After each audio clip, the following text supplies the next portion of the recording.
Good morning. I was asked to come here today and to share my story with you. Not sure exactly where to start. Let's see. Do you know my father Asa? No? Okay. Maybe you remember the trouble that I got into with Ahab? Okay. You know what? I'm not doing a very good job at this, but bear with me. I'm going to start back at the beginning. Oh, forgive me. I forgot to tell you who I was. I'm Jehoshaphat, of course. I'm the king of Judah. Well, I was. Long time ago. I'm really old.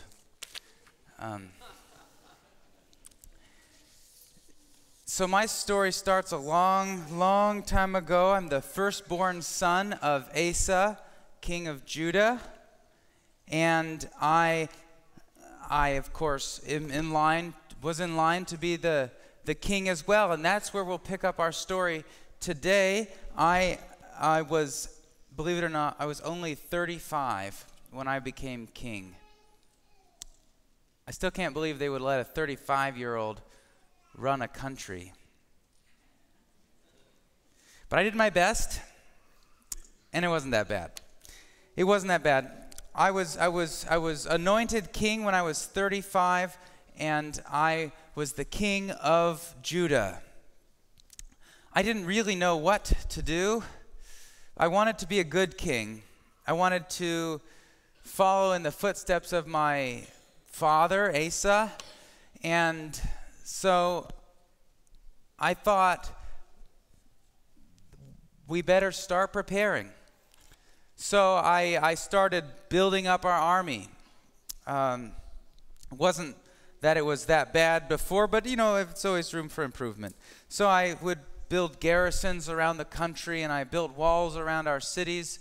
I fortified them. We stocked up with food and with weapons, and I trained my men how to fight. But the army, the military, wasn't the only area that needed some improvement. In fact, my father had done a lot of work in this area, but there was a lot of idol worship in Judah, believe it or not. And that was a problem. So how do you go about changing a culture like that? Well, I set out to teach the people about God. I set up teachers, got learned men, priests, and teachers, and sent them throughout the land with the message in the Torah about who God was and how He's faithful, how He delivered us, His people. And I taught them to trust in God, and you know, these really were the golden years of my reign. I mean, the people were supportive of my leadership.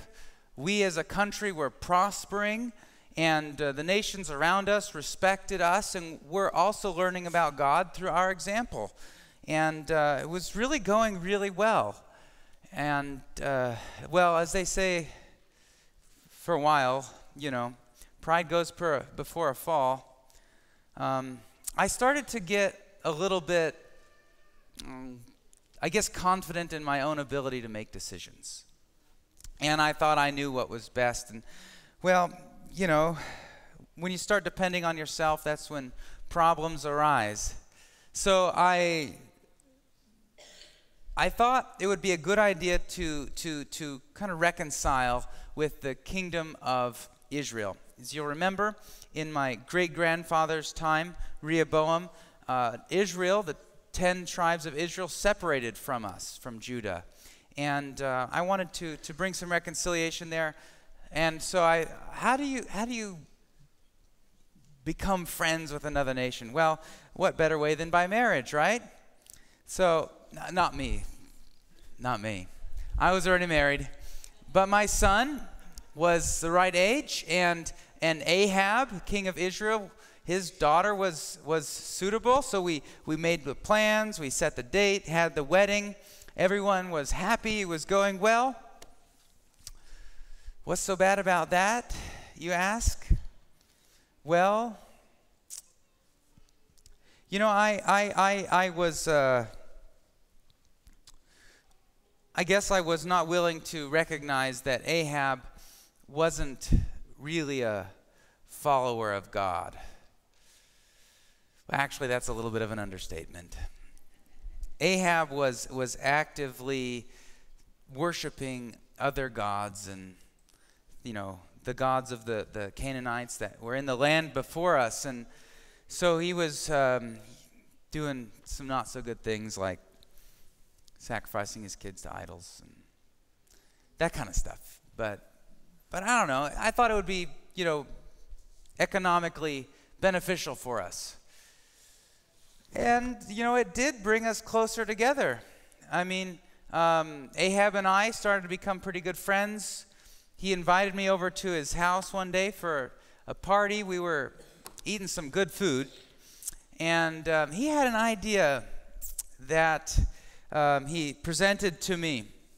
The area, Ramoth Gilead, used to be part of Israel, and he wanted to conquer it and bring it back into their nation. And so he's like, hey, we'll join forces, we'll conquer them, I'll keep the land, you keep the spoils. It seemed pretty good to me. And as you'll remember, I had been preparing my army, which at that time was well over 1 million. So, I mean, between his army and mine, how could we lose? So I agreed. But why did I feel so uneasy? So to try and kind of ease the tension I felt, I asked Ahab if he would bring in some prophets so we could inquire of the Lord whether this was a good idea or not. And he brought in several, but they really were a joke. You could tell they were just telling you what they thought you wanted to hear. Oh, you'll be prosperous. Go do it. You will prevail. I asked him if there's not at least one prophet of the Lord who could give us a true answer. And there was one guy. Ahab didn't like him very much, but I had him bring him out anyways. Well, this guy didn't have anything very good to say. In fact, he said the whole adventure would be a total ruin. And that made Ahab pretty upset.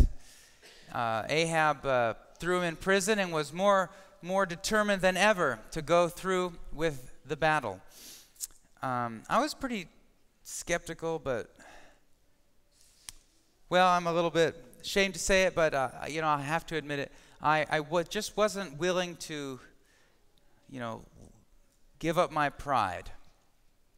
I had given my word to Ahab that I would fight with him, and even though I didn't think this was a good idea, I didn't want to look foolish and go back on my word. That was a bit of a mistake. And needless to say, that prophet was definitely right. If there's one thing I've learned, a foolish commitment is not worth going through. If God's not with it, then you should definitely back out, even if it makes you look foolish. So it happened. The battle was a total bust.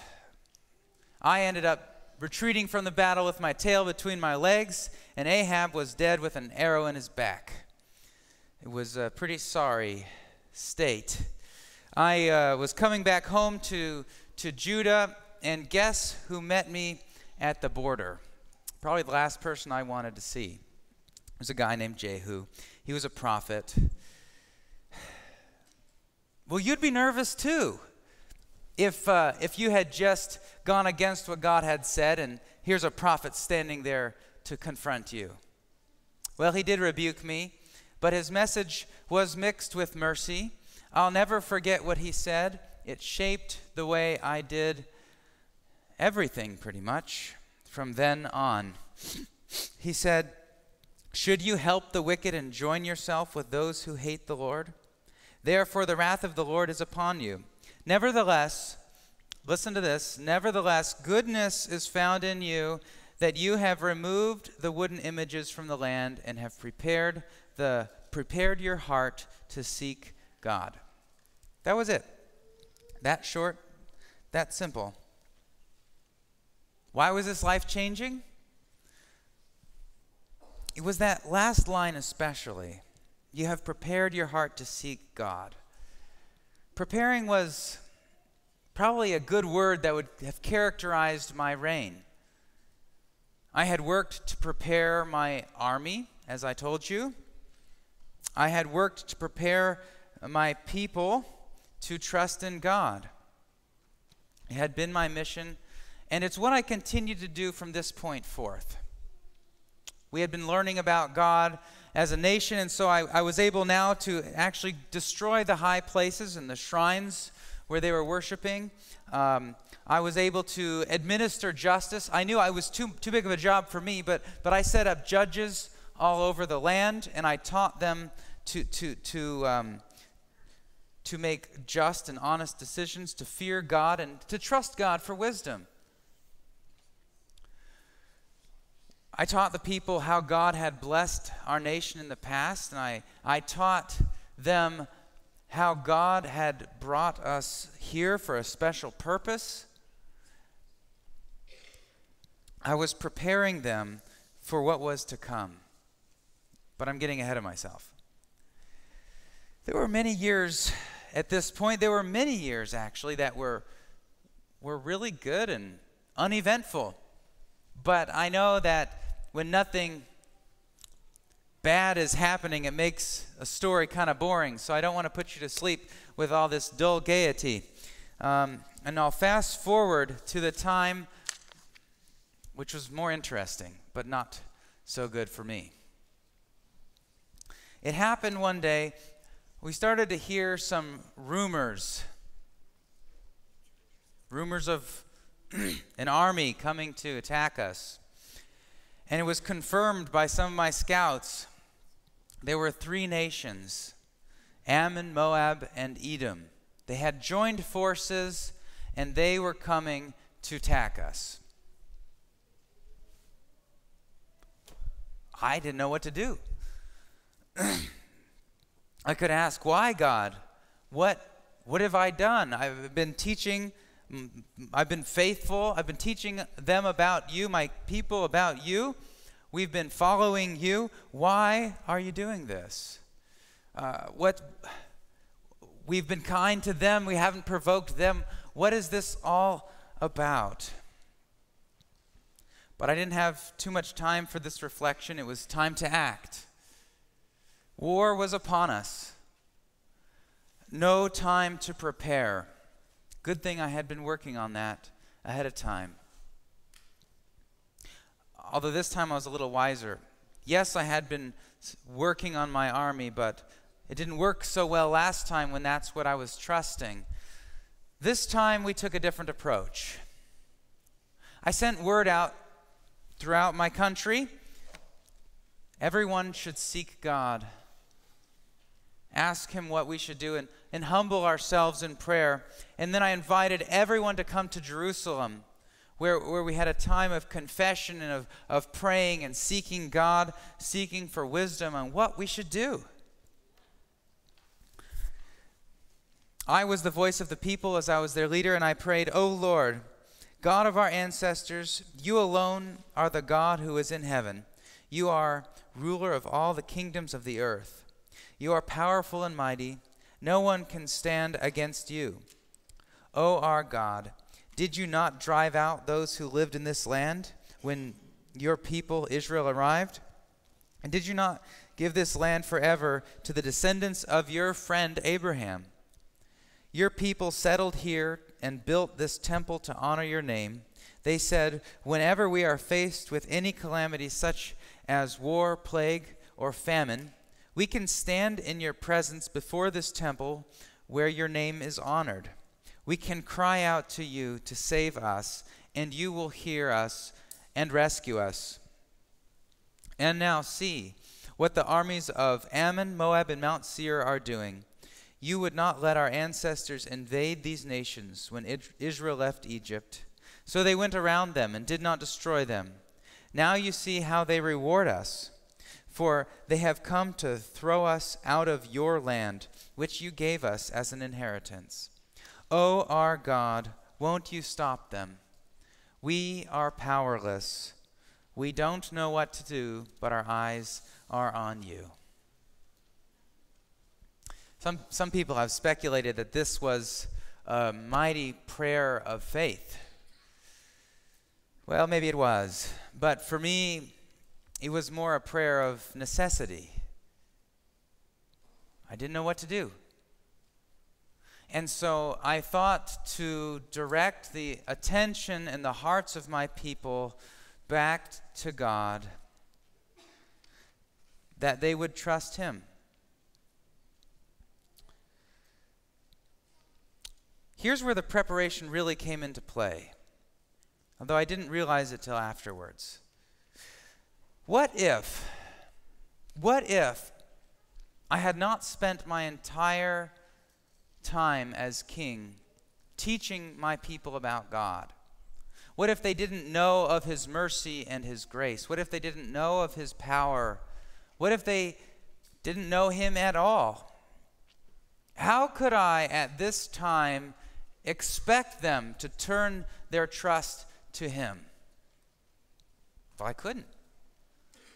But because I had been teaching them how He had been faithful, and I had been teaching them how He was trustworthy, and they had learned who He was, now, at our moment of crisis, I was able to direct their minds to a God they already knew. So what happened? Well, God answered us. There was a Levite there. He stood up and he started prophesying.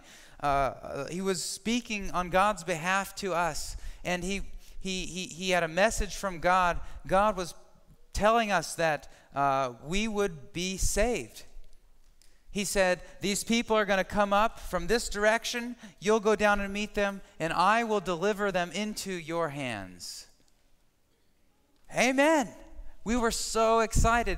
I had never seen God. This was like a real experience like they have in the old stories where God really talks to you through somebody. It was amazing. And so we started rejoicing and praising God, and the next day we went out for the battle. It was kind of a foggy morning. I got my army assembled on the mountain where God had said. I had confidence in my heart that God was going to do something amazing, but I could feel a tension in the air. Some of my men, they weren't quite as confident. I could sense a fear and a foreboding in their hearts. What could I do? How could I inspire the faith in God that I had in them? And then I had this great idea. It was perfect. I knew it would work, although it might have gotten me kicked out of the academy. But it was perfect. This is what I did. I took my choir and I put them in the front lines. Pretty good? I know you laugh, but I instructed them to sing the praises and hymns that King David himself had wrote. And as my choir started singing, as the voices of praise to God were ringing through that crisp, cool air, I could feel a change in my men. They were just strengthened. Their hearts were stronger. They had faith in God. And I never was good at those stirring speeches to rouse the army before the battle. All I could say was, believe in God, trust in His prophets, and you will prosper. But that was enough. We all started singing, and I kid you not, as we're marching on and we see the enemy camp, and as our voices are ringing in praise to God, confusion starts to fall upon the enemy. They start turning on one another, fighting each other. Their numbers are cut in half almost immediately, and then again and again. And in fact, in the end, not a single man was left. Now, the question that I get asked the most is like, how did they all die? Because it seems like there should be at least one left, right? To be honest, I didn't really see. I mean, was it like a double knockout or? But who cares, right? Because they were all gone. God had delivered us. Well, if we were singing praises before, imagine how we're singing now. I mean, it took us 3 full days to clean up and take the spoils back to our camp. God had performed an amazing miracle for us. I had never seen him work such a miracle before, nor have I since. This was undoubtedly the highlight of my life, where God had worked this mighty miracle on behalf of us to his glory and praise. And this is really where I'd like you to do some reflecting as well, because